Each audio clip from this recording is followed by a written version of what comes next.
नमस्कार। गौरव गरियाबंद के तहत ऑनलाइन क्लास चल रही है जिसमें सभी मुख्य विषय जो हैं और उसके मुख्य टॉपिक पर चर्चा की जाती है और उसका अध्यापन कराया जाता है। तो मैं आप सबसे निवेदन करती हूँ कि आप सभी इस चैनल को सब्सक्राइब एवं लाइक करें और इस चैनल को आप ज़्यादा से ज़्यादा शेयर करें। Thank you. और एक और जगह पे उपयोग होता है, वैसे तो बहुत सारी जगह में होते हैं। मैपिंग, गूगल मैपिंग की सहायता से भी हम निर्देशांक ज्यामिति को बहुत अच्छे से समझ सकते हैं। जैसे हमारे घर में कोई आने वाला है तो उसको हमारे घर का पता नहीं है, ठीक है, तो हम क्या करेंगे, गूगल मैपिंग की सहायता से हम उसको क्या करेंगे, एक address location of the point होता है जो एक बिंदु की स्थिति को, है ना, तो वो क्या करेगा, यहाँ पे ये स्थिति है तो यहाँ से ऐसे जाके वो जो जगह जाना है वो उसका ये होता है फिक्स्ड पॉइंट और ये होता है जहां पर उसको जाना है, ठीक है। ऐसे हम वहां पे जा सकते हैं। इसके बाद है कि निर्देशांक किसी बिंदु की स्थिति को पता लगाता है। फिर हम अपने जो बुक में है उसमें आते हैं कि निर्देशांक में ये आप देख रहे होंगे, ये क्या है, स्केल है ना। ये प्रत्येक खाने 1-1 सेंटीमीटर है ना, 1-1 सेंटीमीटर में कितने लाइन होते हैं, 10-10 लाइन होते हैं, है ना। तो हम यहाँ पर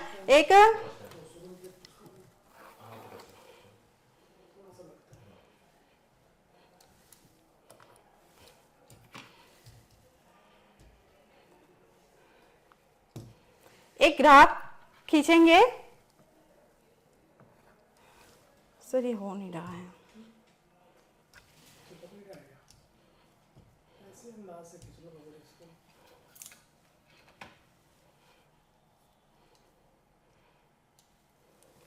यहाँ पे आप देखेंगे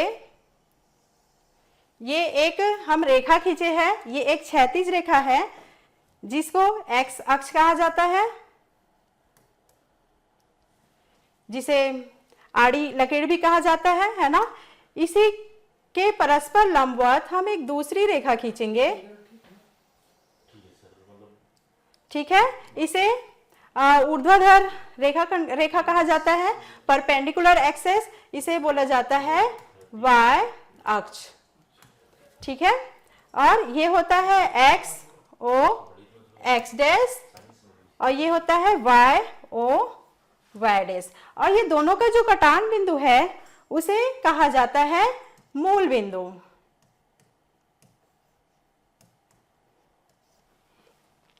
अब हम संख्या रेखा की बात करते हैं। हम वास्तविक संख्याओं में पढ़े हैं संख्या रेखा, है ना, जो कि क्या दर्शाता है, जिसमें दाईं ओर धनात्मक होता है, बीच में शून्य रहता है, उसके बाईं ओर ऋणात्मक होता है। तो हम यहाँ पे एक संख्या रेखा प्रदर्शित करेंगे जो कि धनात्मक है, तो ये है धन 1, धन 2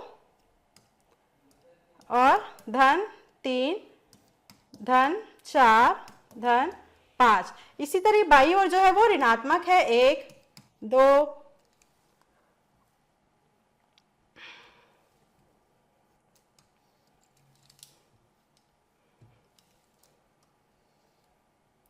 ये है ऋण 2, ये है ऋण 3, ये है ऋण 4, ये है ऋण 5, ठीक है।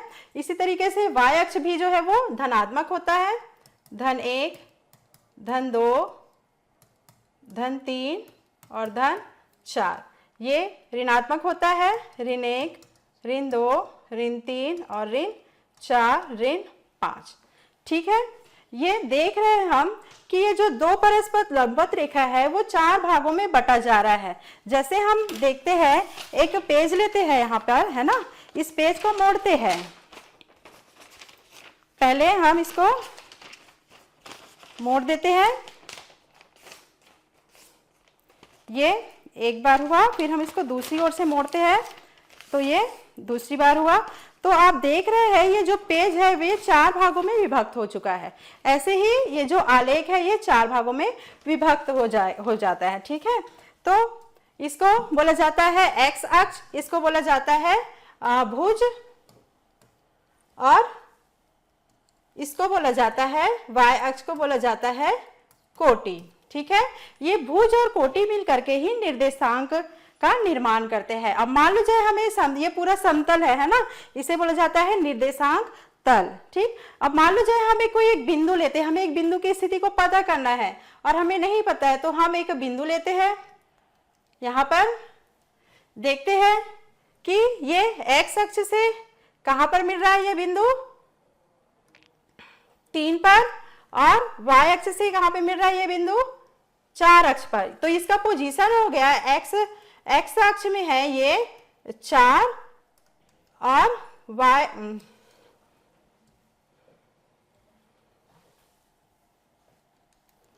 एक्स अक्ष में है ये एक्स अक्ष में है ये 3 और वाई अक्ष में है 4। इस फिक्स बिंदु को ही क्या बोला जाता है, निर्देशांक कहा जाता है, जिसमें ये एक्स की ओर है तो इसे बोलेंगे एक्स निर्देशांक, और ये y की ओर है तो इसे बोलेंगे हम y निर्देशांक। अब देख रहे हैं हम कि जब हम घड़ी देखते हैं, घड़ी है ना, घड़ी ऐसे बना रहता है, वो क्या होता है क्लॉकवाइज होता है, लेकिन ये जो ग्राफ है वो एंटी क्लॉकवाइज होगा। देखना जब हम स्केल को यहाँ पे ऐसे करते हैं तो ये ऐसे जाएगा। ठीक है,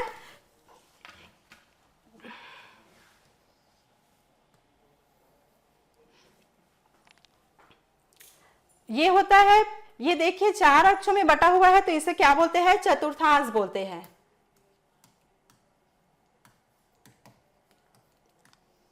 ये होता है प्रथम चतुर्थांश जो कि धनात्मक होता है दोनों ओर, इधर भी धन और इधर भी धन है, 1 2 3 4 5 और ये 6। ठीक है, सभी धनात्मक है। और ये होता है द्वितीय चतुर्थांश, ये क्या होता है, ऋण और धन। ये होता है तृतीय चतुर्थांश, ऋण और ऋण। ये होता है चतुर्थ चतुर्थांश, धन और ऋण। ठीक है, तो हम यहाँ पर हमने प्रथम चतुर्थांश का बिंदु की स्थिति को पता किया, उसके बाद हम इन चारों बिंदु के निर्देशांकों को भी हम पता कर सकते हैं। ठीक है, तो इसको भी वैसे ही करेंगे। क्या रहना चाहिए, हम कोई अंक लेते हैं, जैसे कि लेते हैं ऋण 3 और धन 2, ये एक्स अक्ष है और ये वाई अक्ष है। ठीक है, तो यहां पे देखेंगे ऋण 3 कहां पर है, ये है ऋण 3, तो ये वाई अक्ष के समानांतर एक रेखा खींचेंगे हम ऐसे, और धन 2 है ना, वाई अक्ष में धन 2 कहां पे आएगा, ये जो कटान बिंदु है ना, यही इसका फिक्स पॉइंट होगा, एक बिंदु होगा जो कि क्या होगा, निर्देशांक कहलाएगा ये। ठीक है, उसके बाद हम तीसरा लेते हैं तृतीय चतुर्थांश, जिसमें देखते हैं दोनों ऋणात्मक है ना, यहाँ देख रहे हैं एक्स डैश भी ऋणात्मक है और वाई डैश भी ऋणात्मक है। इस पर भी हम कोई बिंदु ले लेते हैं, यहाँ पे लेते हैं 3 और 4, ये बिंदु लेते हैं, इसको हम एक्स डैश अक्ष से मिलाएंगे,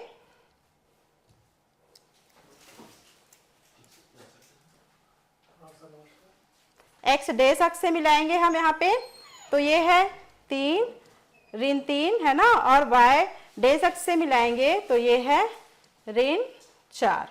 ठीक, तो ये इसका हमें निर्देशांक प्राप्त हुआ ऋण 3 और ऋण 4। उसके बाद है चतुर्थ चतुर्थांश में आते हैं हम। चतुर्थ चतुर्थांश क्या कहता है कि एक एक्स अक्ष है धनात्मक है और वाई अक्ष क्या है, ऋणात्मक है। इसकी भी बिंदु को हम दर्शाते हैं कि ये धन 5 और ऋण 3।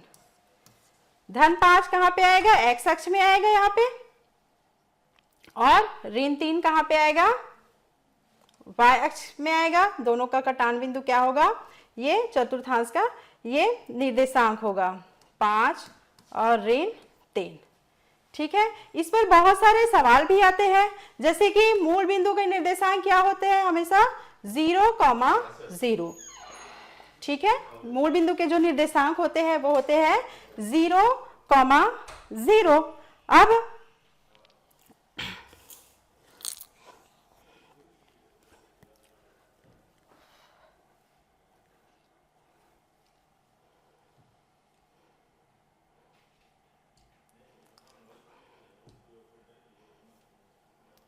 अब हम देखते हैं कि ज्यादातर प्रश्न में पूछे जाने वाले सवाल क्या होते हैं कि अगर आपको दिया जाए निर्देशांक 0,4 तो ये कौन से अक्ष पर स्थित होगा।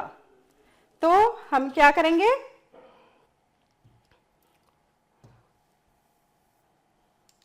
हम फिर से एक ग्राफ बनाते हैं। एक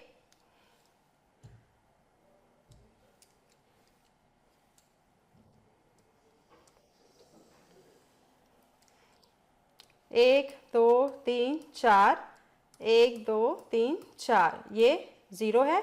यहाँ भी पूछा जा रहा है कि ये जो निर्देशांक है 0,4 कौन से अक्ष पर स्थित होगा। तो ये तो x अक्ष है जो कि क्षैतिज रेखा पर है और ये y अक्ष पर है। तो इसका निर्देशांक क्या होगा, x। यहाँ पे निर्देशांक मतलब दो राशियों के बीच संबंध को दर्शाता है। तो ये पहला जो है वो x है, दूसरा है जो वो y है। तो x जो है वो 0 है और y बोला जा रहा है 4 है ना। तो ये ऐसे जाएगा। तो इसका अक्ष क्या होगा, इसका अक्ष होगा ये y अक्ष पर स्थित है ये बिंदु। ठीक है, इसी तरीके से और सवाल आते हैं कि यदि एक बिंदु 3 और 0 पर निर्देशांक आपको दिया गया है तो ये कौन से अक्ष पर होंगे, है ना। तो ये कौन, सबसे पहले हम देखते हैं कि ये निर्देशांक x अक्ष है, ये y अक्ष है। यहाँ पे x और ये है y। तो ये x कितना दिया जा रहा है आपको 3 और y जो है वो 0 है। तो ये इसका इस रेखा पर ऐसे यहाँ क्या आएगा। तो ये कौन से अक्ष पर स्थित है, ये है x अक्ष पर। और भी सवाल आते हैं, एक एक नंबर के सवाल आते हैं। जैसे कि यदि x अक्ष दिया है तो y का निर्देशांक क्या होगा। तो y का निर्देशांक होता है, यहाँ पे हमने देखा 0 होता है। और यदि y अक्ष आपको दिया गया है तो x का निर्देशांक क्या होगा। तो y अक्ष हमें दिया था तो x का निर्देशांक क्या था, 0 था। ठीक है, और एक और सवाल आता है कि मूल बिंदु के निर्देशांक क्या होते हैं, 0,0 होता है। ठीक है, अब हम कुछ सवालों को और देखते हैं।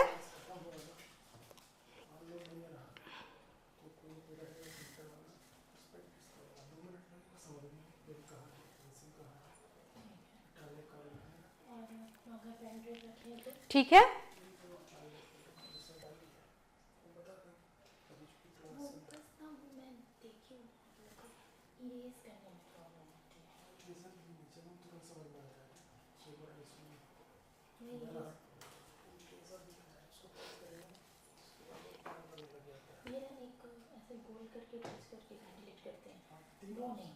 वो जो नॉर्मल इरेजर रहता है उसी से इरेज करना ज़्यादा सही लगा। ठीक है, यहाँ पे हम एक क्वेश्चन लिखते हैं। प्रश्नावली 7.1 के सवाल, नीचे कुछ बिंदुओं के निर्देशांक दिए गए हैं, उन्हें निर्देशांक सतह पर प्रदर्शित कर बताइए कि बिंदु किस चतुर्थांश में है। तो यहाँ पे 3 4 कौन सा चतुर्थांश में होगा, दोनों धनात्मक है तो ये क्या होगा, प्रथम चतुर्थांश होगा। अब यहाँ पे देख रहे हैं हम ये ऋण 5 और धन 6 है, ये कौन सा चतुर्थांश होगा, दूसरा चतुर्थांश होगा। ये तीसरा चतुर्थांश होगा, ऋण 2 ऋण 1, और ये चौथा होगा चौथा चतुर्थांश। अब फिर सवाल आता है, निम्न बिंदुओं के निर्देशांक के आधार पर बताइए कि किस बिंदु किस अक्ष पर स्थित है। निम्न बिंदु किस अक्ष पर, अभी हमने बताया कि x 0 है तो वो y अक्ष पर स्थित होगा। अगर x का मान दिया है और y 0 है तो ये x अक्ष पर स्थित होगा। ऐसे ही यहाँ पे ऋण 3 दिया है तो ये x डैश साइड आएगा, मतलब ये x अक्ष पर ही स्थित है। और चौथा 0, ऋण 3 5 ये y अक्ष पर स्थित है। रिक्त स्थानों की पूर्ति में आता है कि बिंदु P ऋण 4 ऋण 7 कौन से चतुर्थांश पर स्थित है। तो हमें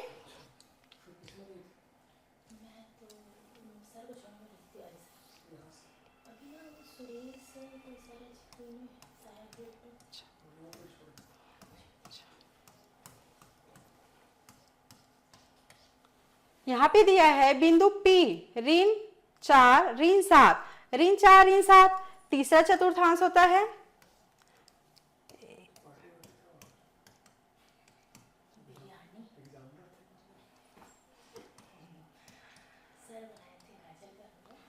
ठीक है, ये है तीसरा चतुर्थांश। तो यहाँ पे बोला जा रहा है x जो है ऋण 4, ये x अक्ष है और ये y अक्ष है, ये x डैश और ये y डैश। ऋण 4, ये ऋण 4 हुआ और ऋण 7, यहाँ पे 5, 6 और ये 7, तो ये इस लाइन पर मिल जाएगा, है ना। तो ये कौन सा चतुर्थांश होगा? ऋण 4 ऋण 7 जो है वो तृतीय चतुर्थांश में आएगा। तो इसका आंसर होगा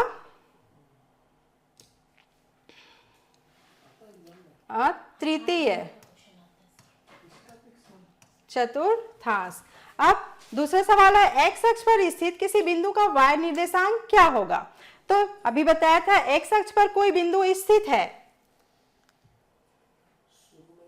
यहाँ पे x अक्ष पर स्थित है तो उसका y क्या होगा? 0 होता है, तो इसका मान आएगा 0। ठीक है। फिर तीसरा है निर्देशांक समतल पर दोनों अक्ष परस्पर खाली स्थान होते हैं। हम यहाँ पे देख रहे हैं ये जो हमारा निर्देशांक समतल दिया गया है, ये इस पर दोनों अक्ष क्या है? परस्पर लंबवत है। दोनों एक दूसरे को कहाँ पर काट रहे हैं? यहाँ पे ओ पे काट रहे हैं। तो निर्देशांक समतल पर दोनों अक्ष कैसे होंगे? परस्पर लंबवत होंगे।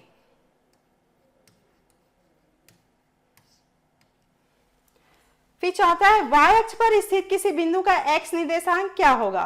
y अक्ष पर ये y अक्ष है ना, ये यहाँ पे बिंदु स्थित है, तो इसका x निर्देशांक क्या होता है? 0। तो ये आएगा, इसका x निर्देशांक क्या होगा? हम 0 लिख सकते हैं या फिर हम लिख सकते हैं 0।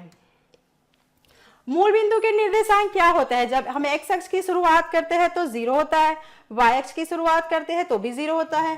तो मूल बिंदु के निर्देशांक क्या होंगे? 0,0 होंगे। ठीक है।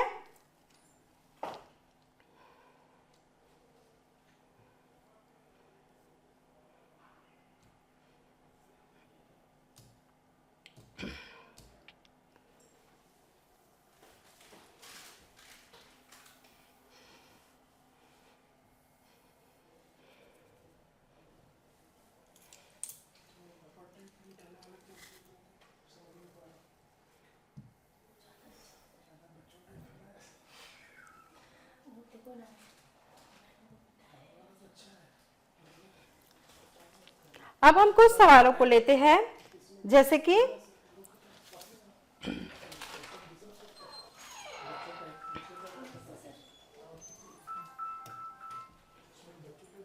यदि आपको ग्राफ पेपर में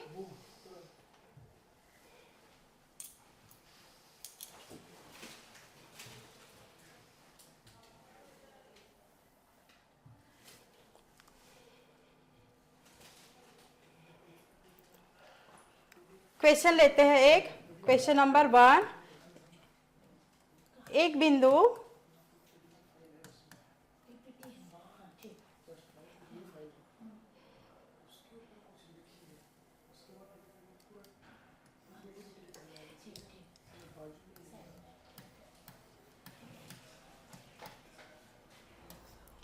तीन चार की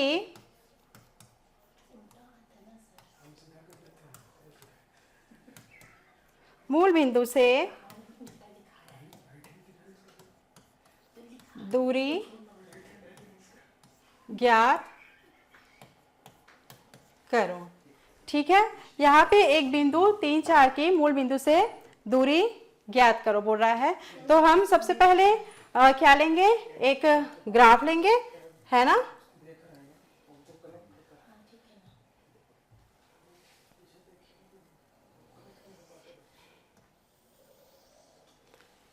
ये x अक्ष और ये y अक्ष, ये y डैश और ये x अक्ष। यहाँ पे मूल बिंदु 0, 1, 2, 3, 4, 1, ये धनात्मक 1, 2, 3 और ये 4, 1, 2, 3, 4, ये दोनों धनात्मक है ना।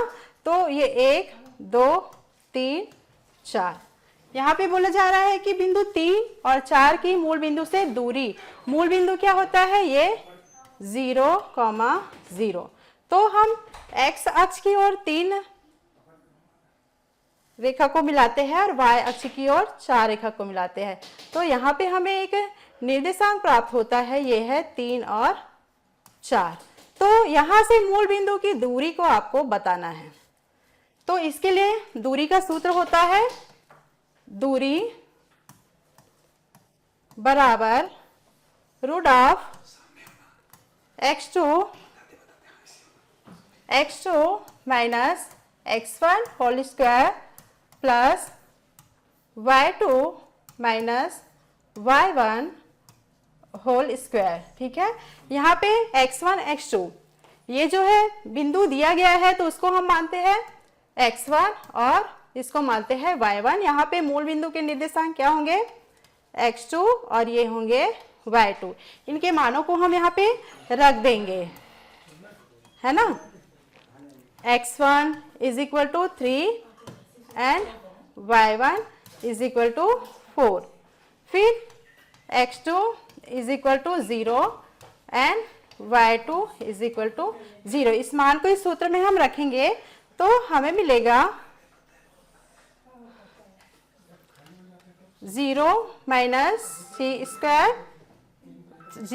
3 whole square plus 0 minus 4 whole square is equal, ये होगा 0 का स्क्वायर करेंगे तो 0 ही आएगा और -3 का स्क्वायर करेंगे तो minus minus plus and 3 into 3 multiplied by 9। ठीक है, 3 तिया 9। ऐसे ही 0 वर्क करेंगे 0 आएगा, -4 का वर्क करेंगे तो 4 मल्टीप्लाइड 4 क्या होता है 16। ठीक है, तो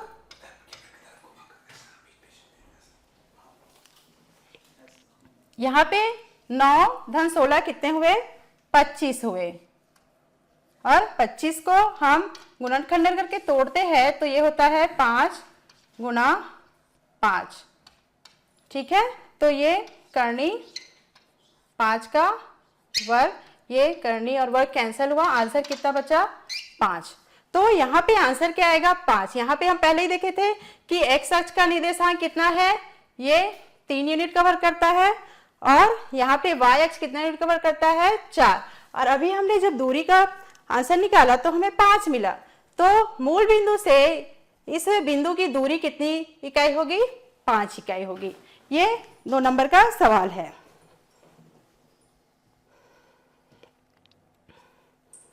इसी प्रकार से एक और, यहाँ पर तो हम एक बिंदु देखे थे, है ना।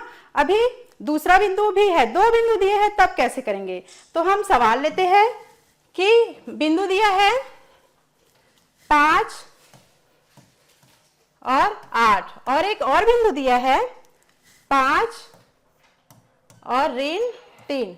दोनों बिंदुओं के बीच की दूरी को आपको निकालना है।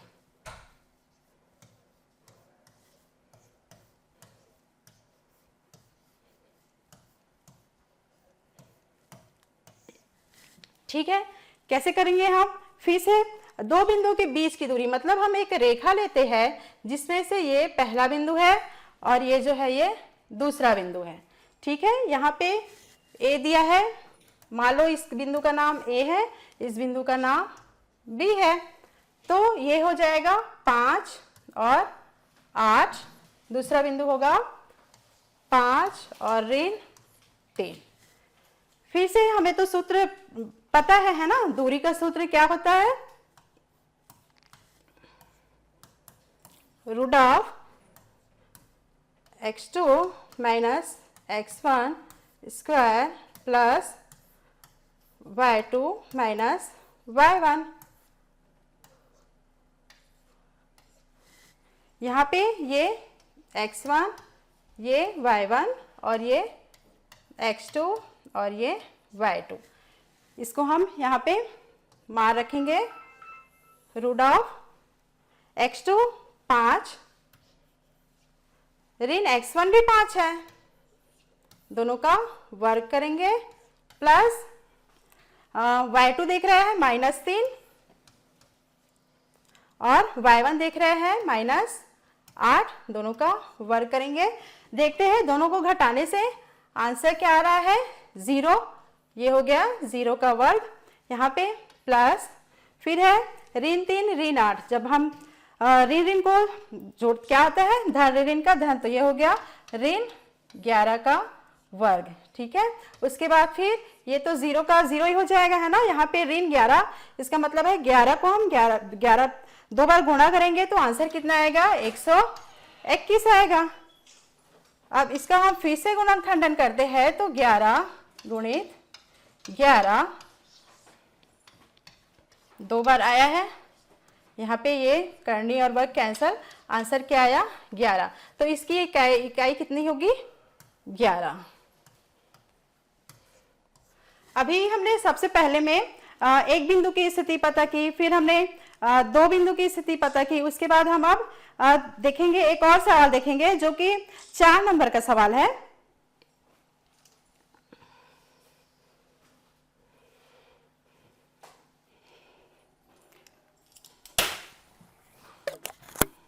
y अक्ष पर स्थित किसी बिंदु के निर्देशांक ज्ञात करो।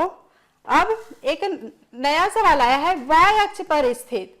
अभी तो हमें सारे बिंदु पता होते थे, लेकिन अब यहाँ पे आया है y अक्ष पर स्थित किसी बिंदु का, y अक्ष पर स्थित किसी बिंदु का निर्देशांक ज्ञात करना है।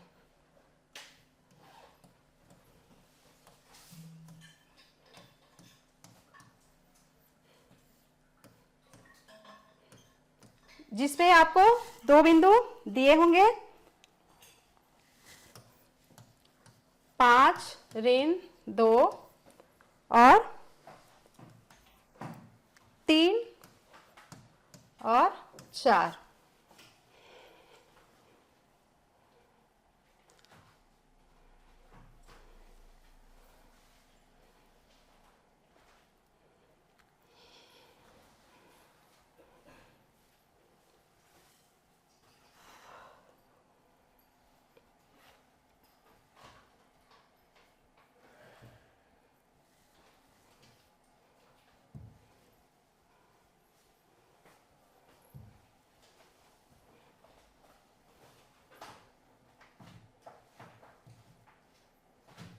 ये सवाल है।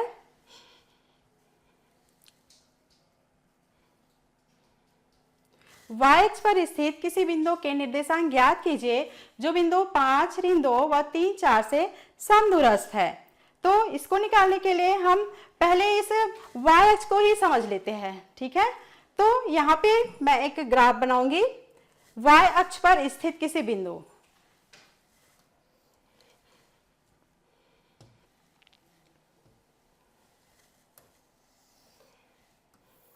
ये x है और ये y है, ठीक है। यहाँ पे y अक्ष पर स्थित किसी बिंदु का मान को हमें बताना है। तो y अक्ष पर किसी बिंदु, मान लो जाए वो बिंदु क्या है, P है। तो y अक्ष दिया है तो x क्या होगा, 0 होगा, और y का मान हम y ही रखते हैं, ठीक है। तो इसको एक और तरीके से हम समझा सकते हैं। मान लो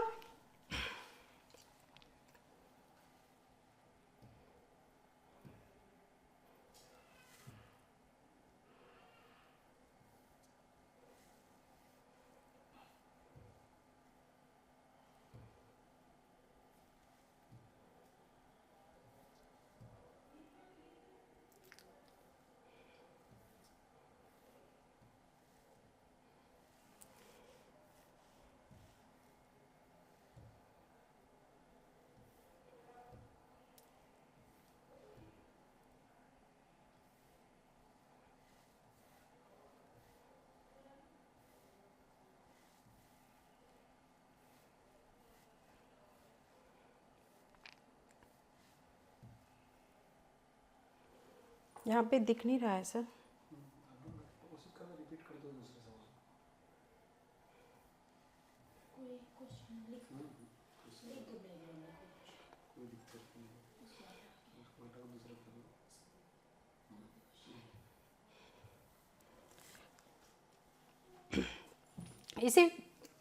इसी क्वेश्चन को ही लेते हैं। y अक्ष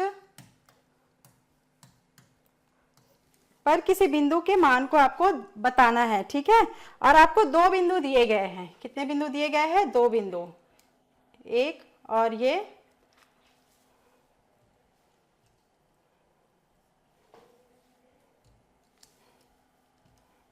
कोई दो बिंदु दिए हैं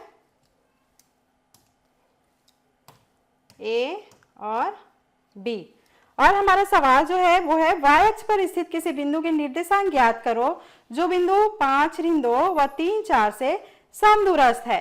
समदूरस्थ का मतलब क्या होता है? दोनों एक ऐसा बिंदु होगा जो दोनों से समान दूरी पर होगा, इसे बोलते हैं समदूरस्थ। तो यहाँ पे a का मान आपको दिया है 5 ऋण 2 और b का मान दिया है 3 और 4, और दोनों के बीच के y जो निर्देशांक है y, इसका मान ले हम p, और ये 0 है और y के मान को हमें निकालना है। तो इसके लिए भी हम दूरी का सूत्र लगाएंगे जो कि यहाँ पे समदूरस्थ है, मतलब कि ये क्या है, PA बराबर है PB के, PA बराबर है PB के। यहाँ पे सेम सूत्र को यहाँ पे फॉलो करेंगे। दूरी का सूत्र जो होता है वो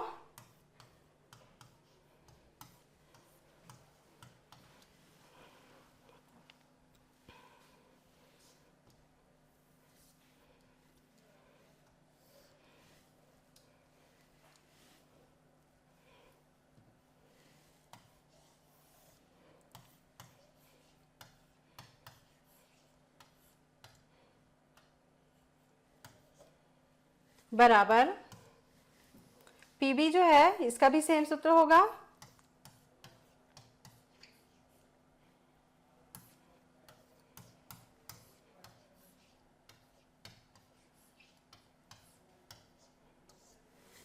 यहाँ पे हम देखते हैं ये 5 और इन 2, इसको हम मानेंगे x1 y1, PA के लिए देख रहे हैं ना, और इसको हम मानेंगे x2 और y2। यहाँ पे हम सूत्र लगाएंगे। x2 कितना है 0 माइनस y1 5 वर्ग प्लस y2 y है ना, और x2 कितना है ऋण और ऋण 2 है, दोनों का वर्ग बराबर ये भी। अब हम PB की ओर आ जाते हैं, तो ये x1 y1, तो ये हुआ 0 minus 3 square plus y minus 4। ये 0 है तो इस दोनों का क्या करेंगे, हम दोनों पक्षों का वर्ग कर देंगे।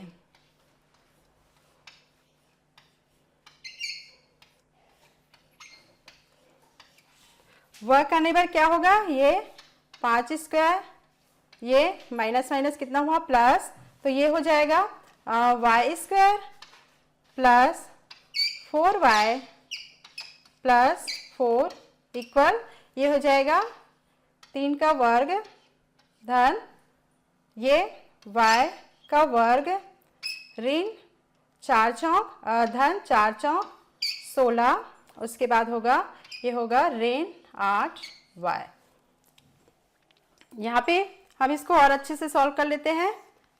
ये 5 का पहाड़ा 5 बार पढ़ेंगे, 5 में 25, और यहाँ पे प्लस 4 है तो ये हो गया डायरेक्ट 29, ठीक है। प्लस यहाँ पे देखते हैं हम, ये y और ये y कैंसिल हुआ, और ये 3 तिया 9, और ये 9 और 16 कितने हो गए, इधर साइड लेते हैं पहले, ये हो गया 4y बराबर, ये हो गया आपका 3 तिया 9 और 16 हो गए यहाँ पे 25, और यहाँ पे बचा ऋण 8y। यहाँ पे पक्षांतर करेंगे इधर 29 में 25 को, तो ये ऋण हो जाएगा, तो यहाँ पे बचेगा 4 धन 4y बराबर ऋण 8y। अब हम इस 4 को इधर पक्षांतर कर देते हैं और ये ऋण जो है वो धन हो जाएगा, तो ये हुआ 4y धन 8y बराबर ऋण 4। दोनों को जोड़ेंगे तो कितना हुआ 12y बराबर ऋण 4, मतलब y का मान जो होगा वो होगा ऋण 4/12, यानी कि 4 एक कम 4 और 4 तिया 12। तो ये जो y का मान है वो यहाँ पे आएगा, इसका आंसर होगा 1/3, ये y का मान होगा।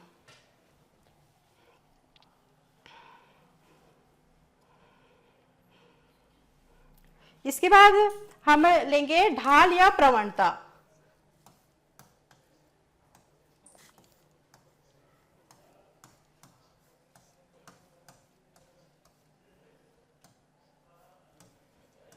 जिसे बोला जाता है स्लोप। जब हम सीढ़ी चढ़ते हैं या उतरते हैं, जैसे सीढ़ी चढ़ते हैं तो सीढ़ी, ये एक दीवार है, यहाँ पे सीढ़ी ऐसे बनता है ना, तो ये या तो चढ़ेगा या फिर ये उतरेगा, इसी को बोलते हैं ढाल। इसका सूत्र होता है y2 minus y1 upon x2 minus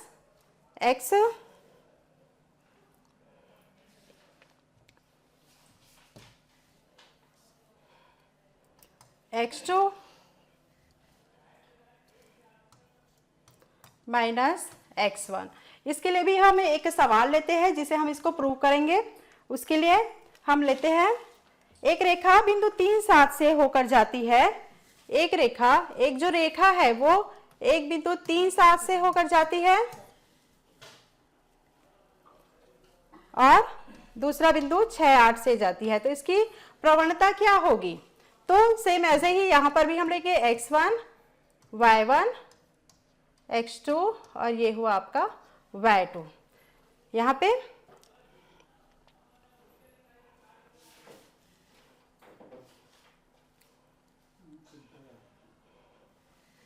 ये हो जाएगा आपका x2, y2 और y1, x1, y1 है 7 और ऋण y2 है 8, y2 है 8 और y1 है 7 बटे x2 है 6 और x1 है 3। तो इसको घटा देंगे, घटाने से 8 पे 7 को घटाएंगे तो 1 बचा, 6 में 3 को घटाएंगे तो 3। तो इसकी जो ढाल या प्रवणता है हमें आंसर मिलेगा 1/3।